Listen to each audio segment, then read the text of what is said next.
Hi friends, ನೋಡ್ತಿದ್ರಲ್ಲ ನೀವು ಇವಾಗ ಇದನ್ನು ನುಗ್ಗೆ ಸೊಪ್ಪು ಅಂತೀವಿ. ನುಗ್ಗೆ ಸೊಪ್ಪು ನಮ್ಮ ಮರದಲ್ಲೇ ಕಿತ್ಕೊಂಡ್ಬಂದಿರುವಂಥ ನುಗ್ಗೆ ಸೊಪ್ಪು.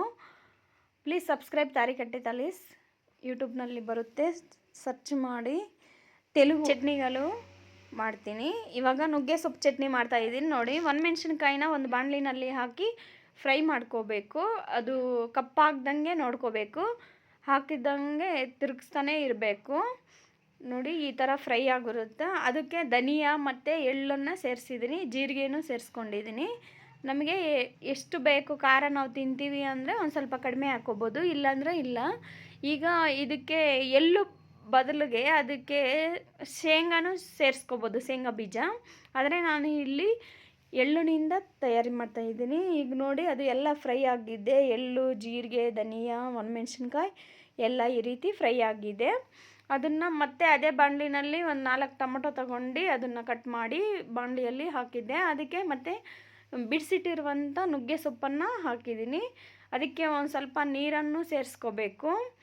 ಈ ಚಟ್ನಿ ತುಂಬಾ ಆಗಿದ್ದು ಮತ್ತು ಇದು ತುಂಬಾ ಟೇಸ್ಟ್ ಇರುತ್ತೆ. ಇದಕ್ಕೆ ಒಂದು ಸ್ವಲ್ಪ ನೀರು ಹಾಗೆ ಒಂದು ಸ್ವಲ್ಪ ಎಣ್ಣೆಯನ್ನು ಸೇರಿಸಿ ಚೆನ್ನಾಗಿ ಬೇಯಿಸ್ಕೋಬೇಕು. ಒಂದು ಸ್ವಲ್ಪ ಫೈನಲಾಗಿ ಎಲ್ಲ ಬೆಂದ ಮೇಲೆ ಅಲ್ಲಿ ನೋಡಿ ಎಲ್ಲ ಬೆಂದಿದೆಯಲ್ಲ, ಅದಕ್ಕೆ ನಾನು ಒಂದು ಸ್ವಲ್ಪ ಹುಣಸೆ ಹಣ್ಣನ್ನು ಸೇರಿಸ್ತಾ ಇದ್ದೀನಿ. ಹುಣಸೆ ಹಣ್ಣು ಕೊನೆಯಲ್ಲಿ ಸೇರಿಸಿದ್ರೆ ಸಾಕು. ಈ ರೀತಿ ಎಲ್ಲ ಬಾಯ್ಲ್ ಆಗಿರುತ್ತೆ. ಫುಲ್ ಬಾಯ್ಲ್ ಆದಮೇಲೆ ಅದನ್ನು ಒಂದು ಸ್ವಲ್ಪ ಹೊತ್ತು ಬಿಟ್ಟರೆ ರೆಡಿಯಾಗಿರುತ್ತೆ. ತಂಪಾಗಬೇಕು, ಮಿಕ್ಸಿ ಹಾಕಬೇಕಂದ್ರೆ. ಇವಾಗ ನಾನು ಒಣಮೆಣ್ಸಿನ್ಕಾಯಿ, ಎಳ್ಳು, ಜೀರಿಗೆ, ಧನಿಯಾ ಎಲ್ಲವನ್ನು ಮಿಕ್ಸಿ ಮಾಡಿ ಪೌಡ್ರ್ ಮಾಡ್ತೀನಿ. ಅದೇ ಥರ ಒಂದು ಸ್ವಲ್ಪ ನೀರನ್ನು ಸೇರಿಸಿ ಪೇಸ್ಟ್ ಥರ ಮಾಡ್ಕೋಬೇಕು. ಈ ರೀತಿ ಆಗುತ್ತೆ. ಅದಕ್ಕೆ ಮತ್ತೆ ನಾನು ಒಂದು ಸ್ವಲ್ಪ ಉಪ್ಪನ್ನು ಸೇರಿಸಿ ಬೆಳ್ಳುಳ್ಳಿನೂ ಸೇರಿಸ್ಕೊಂಡು ಮಿಕ್ಸಿ ಮಾಡ್ತೀನಿ. ಮತ್ತು ಅದಕ್ಕೆ ಸೊಪ್ಪು ಇವಾಗ ಬೇಯಿಸಿಟ್ಟಿದ್ದೀನಲ್ಲ, ಟೊಮೊಟೊ ಸೊಪ್ಪು ಎಲ್ಲನೂ ಸೇರಿಸಿ ಮಿಕ್ಸಿ ಮಾಡಿದರೆ ನಮ್ಮ ಚಟ್ನಿ ರೆಡಿಯಾಗಿರುತ್ತೆ. ಈ ರೀತಿ ಇದಕ್ಕೆ ನಾನು ಒಗ್ಗರಣೆ ಹಾಕ್ಕೋಬೇಕು. ಇದನ್ನು ಮಿಕ್ಸಿ ಹಾಕುವಾಗಲೇ ನಾನು ಬೆಳ್ಳುಳ್ಳಿ ಹಾಕಿದ್ದೆ, ಮತ್ತು ಒಂದು ರೌಂಡ್ ತಿರ್ಸಿದ್ದೆ.